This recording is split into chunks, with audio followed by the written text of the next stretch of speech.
Hello, everyone. My name is Howard Garrett, chair of the Ward 2 Democrats. We're so grateful to have Dyana Forester here today, candidate of at-large council member on the Democratic ballot, here today to talk about Ward 2 issues and her plan to ensure that our ward is front and center and our issues are being taken care of and talked about during this election season. So we're so excited to have her, and we'll turn it over to Ben to introduce himself.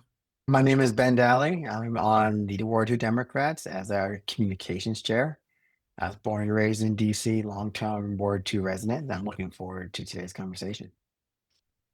And hi, everyone. I'm Janice Ferabee. I am a former advisor neighborhood commissioner and Ward 2 committee woman. I am the current treasurer of the Ward 2 Dems and looking forward to a great conversation. Please introduce yourself to Ward 2 voters. Tell us a little bit about yourself and your background. Okay, I'm Dyana Forester. I'm a proud DC native. I grew up in Southeast DC, but I've lived in almost every ward except for Ward 2. I am a mom of two daughters and I have two grandsons. I have watched our city over the years. I watched the district evolve and be good and do better for some, but I've watched the same stagnant lack of development addressing the needs of people east of the river and actually are making the disparity worse in the District of Columbia. I've seen that in every step of my career. I tried to address it. As a parent in DC public schools and someone who attended DC public schools, when Michelle Rhee came and Fitzy took over the school system and decided the best way to make the schools better was to close them down, I organized a citywide campaign to push back against school closures when I was working for Teaching for Change and am a member of Empower DC. We led a campaign to stop the schools from being closed. From there, we also said we wanted quality schools in every community. So then I led a campaign, a citywide campaign to ensure that there was a parent coordinator, someone that was responsible for engaging parents in our local schools, in high poverty schools, to be that person that was intentionally organizing the parents community. We got that legislation passed, and then we went on to pursue community schools legislation.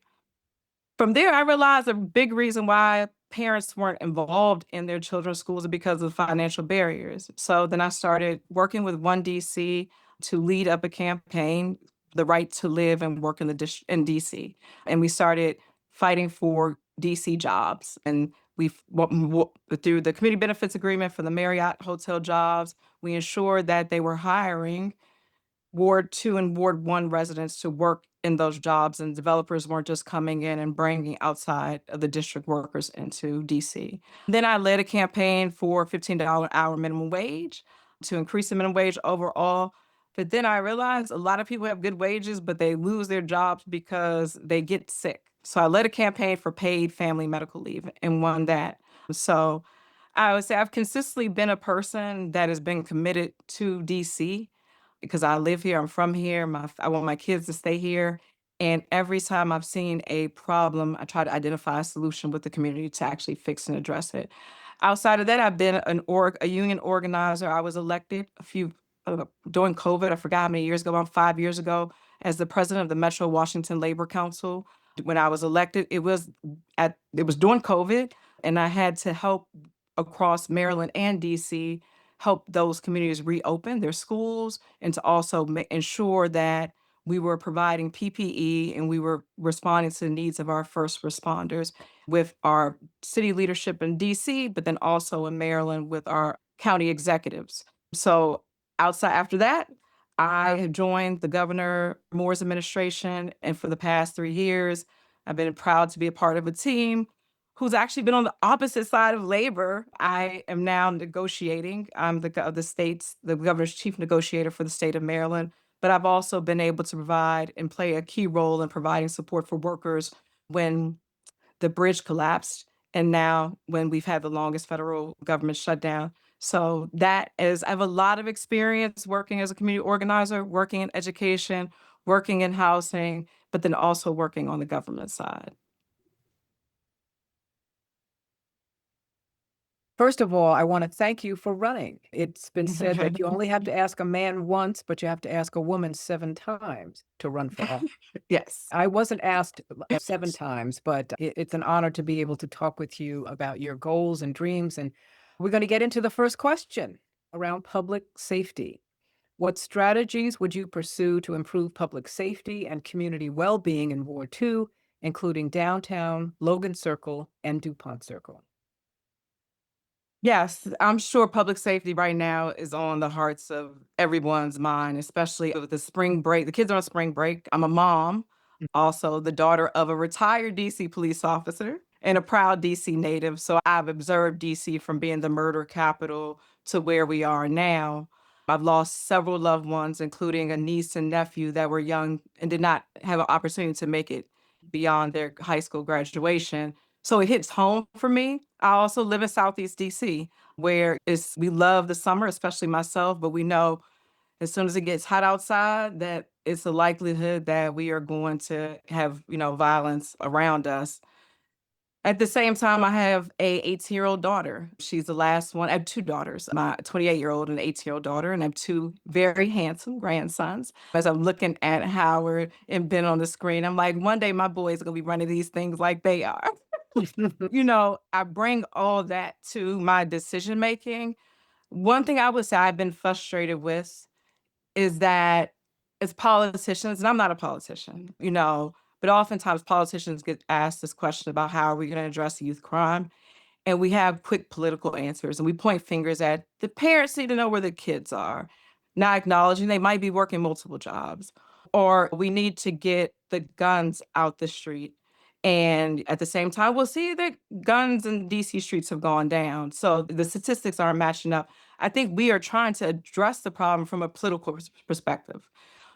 And the reality is, crime has gone up amongst youth nationally, not just in DC. So if we look at it in that bigger context and we bring people together to look at it that way, we work together to identify solutions. But I think I will always say I'm an organizer. I'm always going to be an organizer. So every time I look at a challenge, I'm going to start with the perspective of how are we talking to the young people?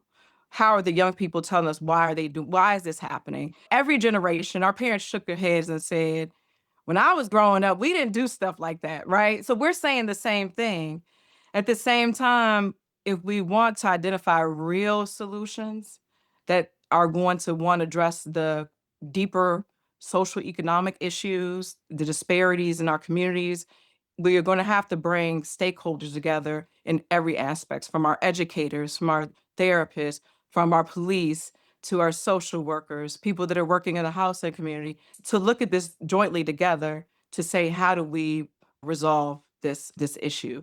So it's not I would do this right now, because I think we are all sitting back and saying something's got to be done. I think the approach that we've taken has been wrong. I think we have to come together and understand nationally this is happening. What are we looking at nationally? What is the data saying nationally? We have to engage our national partners in a conversation across DC to Maryland and Virginia. And we have to bring all the stakeholders together and talk to our young people and create spaces for them to tell us, why is this happening? And understand that so we can identify some real solutions. Great. Thank you. And I think Howard has a follow-up. Yeah, I just have a follow-up question. Thank you for your answer. And I think you made some great points of what we're currently doing is not working. My follow-up question is, do you have an out-of-a-box idea or a solution that could solve or be a part of the solution of this problem to meet our young people where they are? Yeah, I would say this, and this idea came from my daughter, right? Because I went to her to ask her, like, one, why are these like meetups happening? She's 18, of course. And she said, hey, mom, they're starting this stuff on social media. These are people that were home in COVID, socialized with each other, talking trash to each other, and they, were playing big. And then they got back on the street put together after they forgot how to socialize and interact with each other. And now they got to actually back up the trash that they're talking. But then also, when we see these meetups, we don't live together in community anymore. Mom, when you were growing up, you went outside and you hung out with your friends. Now we got to find a place to hang out because we're all so dispersed.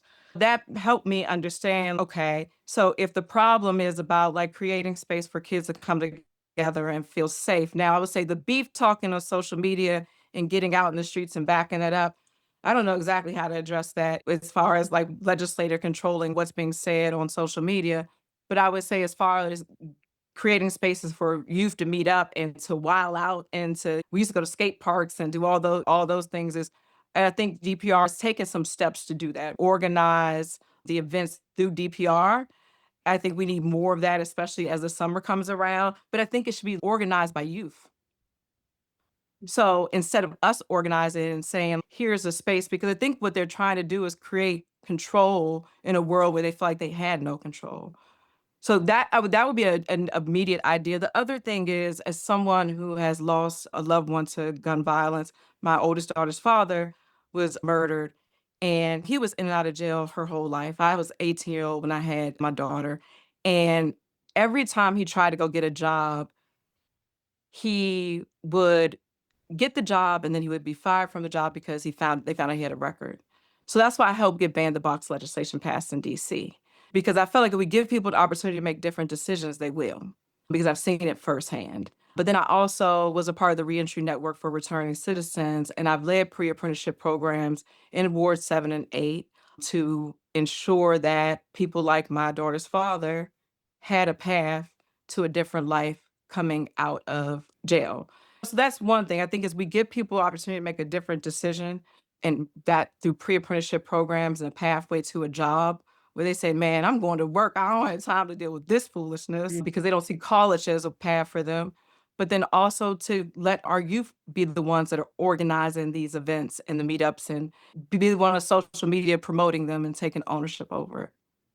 Thank you. Thank you. I do know that Councilmember Pinto's office is working on some of those things that you just talked about, because youth development is my area of expertise.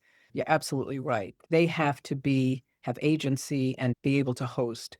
So next question, small business and economic vitality. Ward 2 has seen an increase in commercial vacancies in recent years.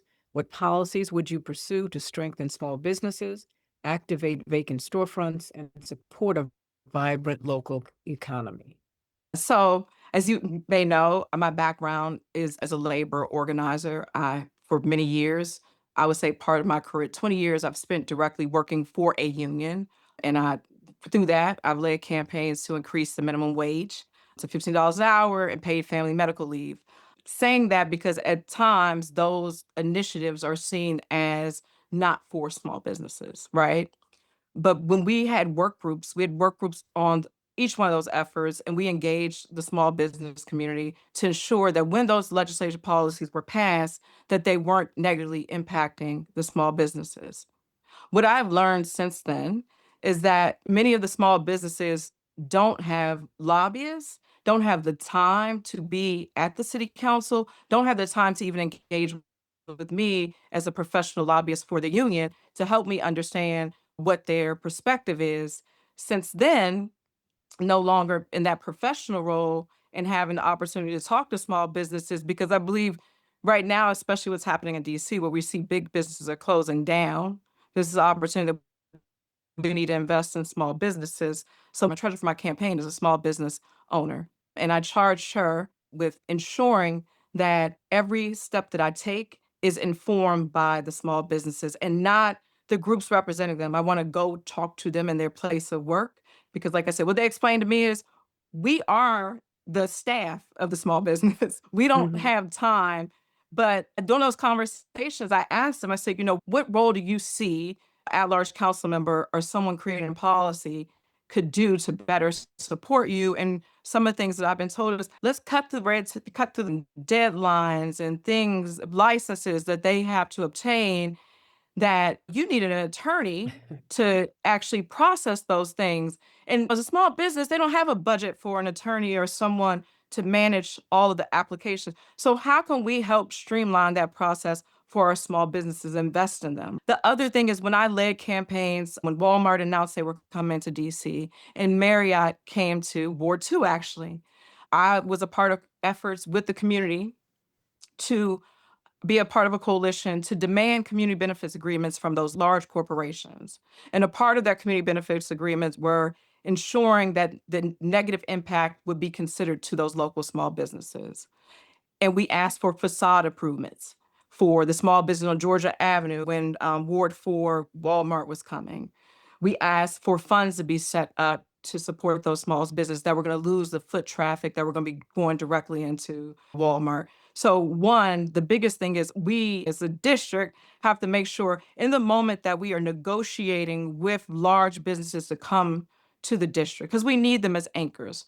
But the only time that we have, the leverage we have to negotiate with them is before the deal is signed. And before the deal is signed, we have to make sure that we're negotiating opportunities to support and not displace our small businesses. But once again, as an organizer, I'm going to do that with the small businesses because I don't understand what the impact will be. The small businesses will be the ones that will help inform that.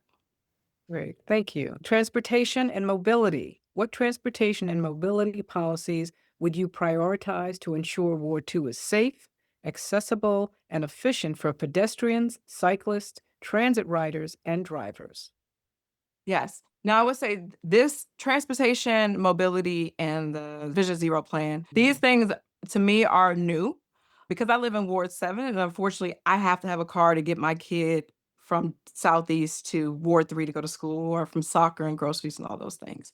I lived in Ward 1 when I was younger, and I loved not having a car, and I was able to walk everywhere. I was in the best shape of my life and had the best tan. One thing, as I've been looking into the plan that has been presented for the district, the challenge that I have is that was a plan that was developed based on the science, the mapping, and data. I think what it's falling short, and this is not for Ward 2, but this is for east of the river where the grocery store is 2 miles away from my home, and so is a pharmacy. What it needs to do is bring that data and then put it back in the community and actually reflect what are the resources that are already in the community that allow people to not get in the cars. Traffic is ridiculous. Nobody wants to get in a car right now in DC and drive. At the same time, in Ward 2, in areas where you have options for grocery, retail, and all those things, walking is something that everybody enjoys doing. I would say I definitely did when I lived in Ward 1. And there is a need to ensure that there are safe bike lanes. There's a need to ensure that the bus transportation is reliable. And once it is reliable and we have those things, people will utilize those things more because having a car in the city is too expensive.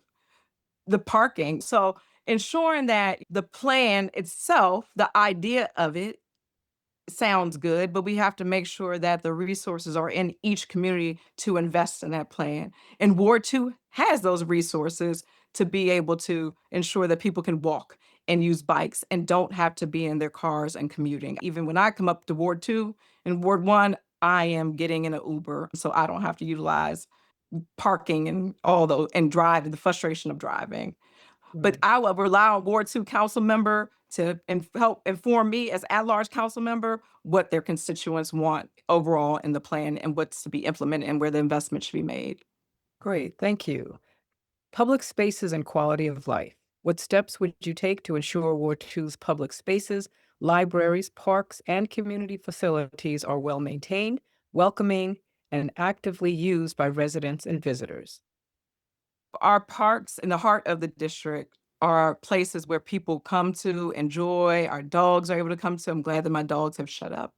And we need to make sure that they are invested in, that we are invested in maintaining the structure of them, making sure there are green spaces, places where people can gather, children can play in the playgrounds, making sure that the integrity of the community and the vibrant of the community, the history of the community maintains. So ensuring that there's clear investment in in those efforts.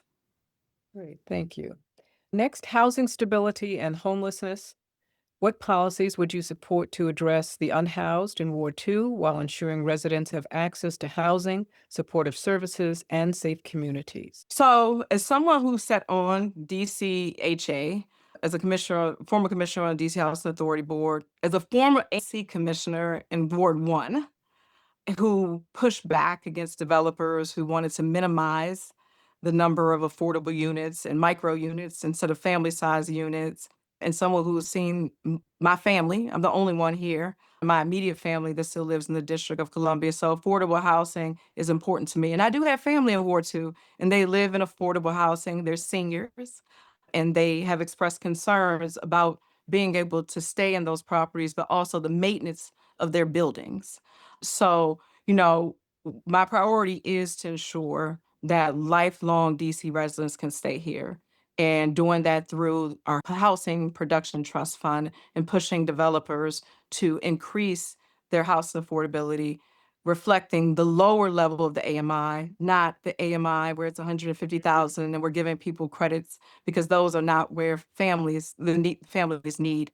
I will prioritize ensuring that whenever we're investing, one, through a community benefits agreement, whenever we're investing DC tax dollars in development, that we're pushing for housing affordability for our families. But mostly, I would say in Ward 2, I know there are a lot of seniors that live in those apartment buildings that are concerned about being able to stay in those buildings. I've actually talked to some that have been displaced out of Ward 2 that have moved over to Ward 5.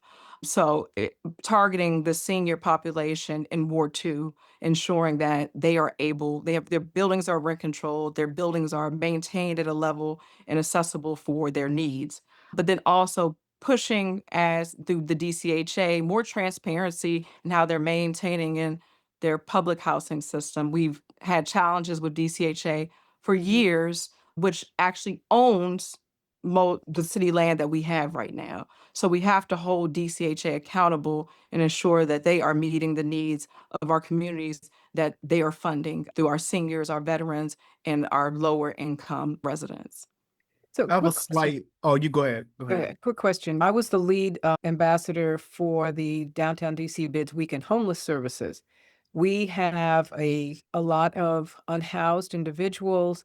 In talking with them, and I just spoke to someone yesterday, they will not go or do not really want to go to Yeah. shelters. As a social worker, also trained, and someone who's 35 years in long-term recovery myself, what kind of things do you have in mind to do to help those who are in need of assistance so that they can become ready for independent living, but also to clean up the shelters, to make it so that if you or the mayor or I spent a night there, we would be willing to spend a night there?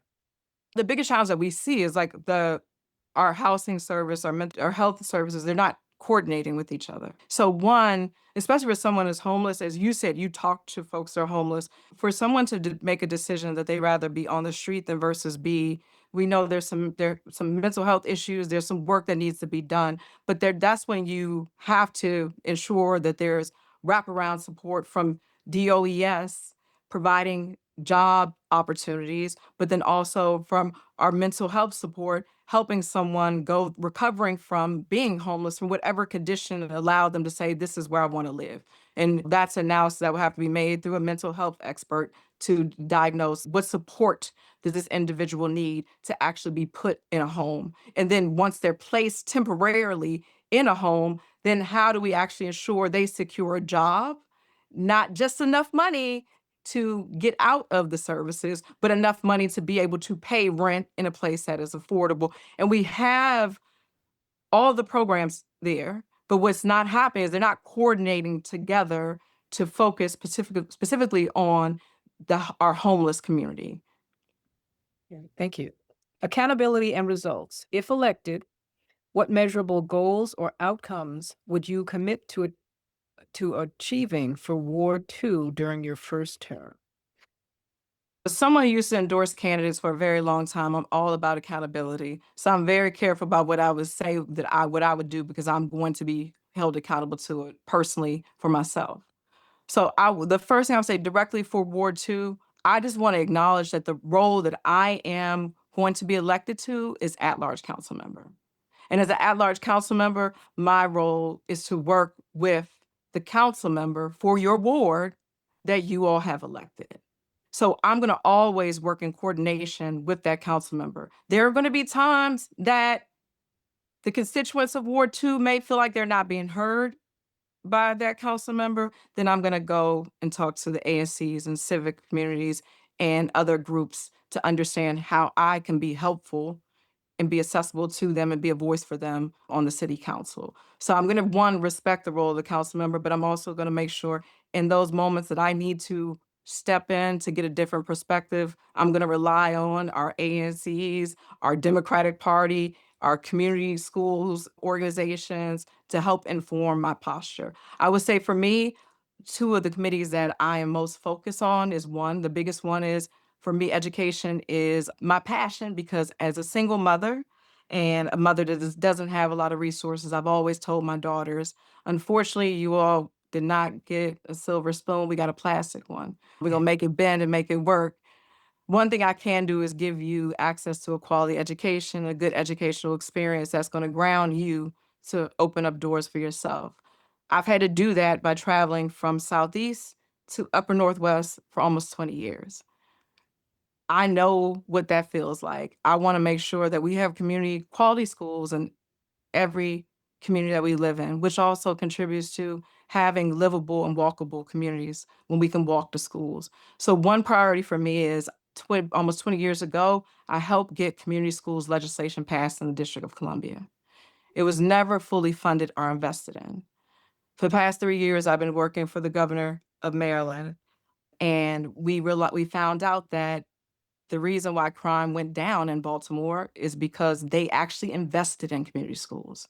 I helped set up the first community school in Baltimore almost 20 years ago. Imagine if we would have done that. And so just so people understand, the idea of a community school is you come into a community that is experiencing challenges with high poverty, low test results, and high poverty and lower tests, right? And they're not meeting the needs of the children in the community. So you look at what the challenges are, but you also determine what the assets are. What are the things that we have in this community that we should build off of? If we have a high population of teen moms like I was, then how do we actually support those teen moms to be a part of the children's lives? If we have high poverty unemployment, do we put job training centers in the school community? We put everything, all the resources in the school community, but the plan is actually developed around the school and with the community. So not just the parents and teachers, but the community theirself come together and develop a plan and do the asset mapping, develop that asset mapping, and then strategically pursue funding to ensure that we're putting all of our resources into our neighborhood schools. So for me, that is a huge priority. The legislation has passed we've not invested in it. And I want to challenge us to invest in it and to look at what has been done in Baltimore and other places to successfully move forward with the model of community schools. Okay, great. Thank you. And our last question, equity and inclusive growth, excuse me. How will you ensure that Ward 2's economic growth and development benefit longtime residents, workers, and small businesses, not just new investment? Yeah, I think that goes back to my response to economic development overall. We have to leverage, especially now, we have every opportunity that we are enticing or in trying to attract large anchor companies to invest in the district. We can't just give away our city-owned property for dollars without any accountability.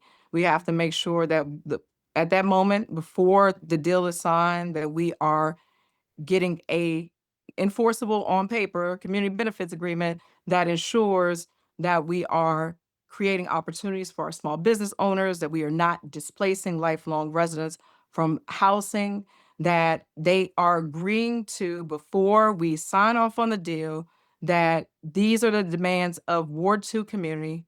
This is what Ward 2 community says that they want. This is what you are committing to offer as a large anchor or developer that's coming into the community. And if you don't continue to meet these needs, then we have leverage to pull back the district's resources. Right now, we have very few opportunities to do that because we don't have strong enforceable community benefits agreement. Thank you so much. It has been wonderful having you here, and I'm going to turn it back over to Howard and Ben. Awesome. Thank you. I'm gonna get some water. Whew. Thank you so much, Dyana, for meeting with us today. We appreciate your eagerness, your passion, and wanting to solve the many issues across the District of Columbia. Again, thank you for running. We know that running for office is not the easiest thing. It takes time away from your family, your job. So we really appreciate your effort in running for office and serving the community and its residents. So we thank you so much, and we will talk with you soon, and good luck on this journey. Awesome. Thank you all. Have a good one.